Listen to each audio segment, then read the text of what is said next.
rumah kita itu bisa ngambek asli. Jadi ada beberapa tanda-tandanya nih. Misal nih, pagar rumah kita jadi seret, atau genteng tahu-tahu jadi geser, atau talang air jadinya mampet dan lain-lain. Nah, ini sebenarnya bagian-bagian rumah yang jarang banget kita cek nih. Padahal mestinya 3 bulan sekali kita cek.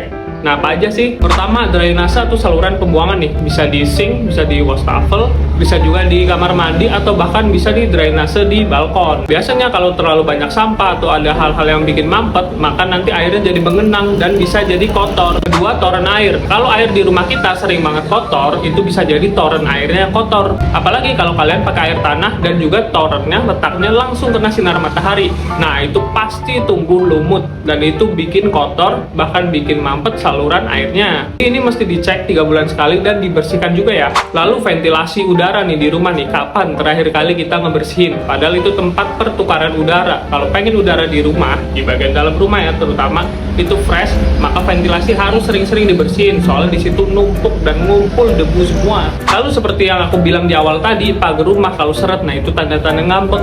Jadi 3 bulan sekali perlu dicek nih, terutama buat kalian yang pagar rumahnya itu bahannya besi. Itu bisa keropos, itu bisa bolong-bolong, bahkan bisa karatan. Jadi perlu dicat ulang dan bahkan dikasih pelumas di bagian roda sama engselnya biar lebih lancar. Kelima, ada tangki kloset nih. Ini jarang banget orang bersihin ini nih. Siapa juga sih yang kepikiran bersihin tangki kloset? Padahal ini ngaruh banget ke kualitas air kita nantinya untuk di kloset.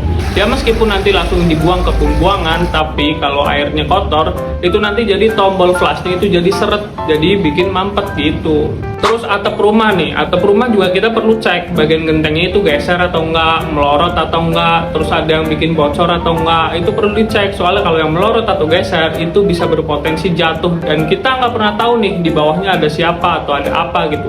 Jadi mending dicek ya. Kalian ngecek genteng juga ngecek talang air, jangan sampai banyak daun, jangan sampai banyak sampah di sana, nanti bisa mampet dan suatu saat kalau mampet itu bisa membludak dan nanti airnya jadi air bah tumpah semua gitu. Nah, kalau kamu suka konten-konten basic life skill kayak gini, home tips maupun clean smart tutorial, jangan lupa follow.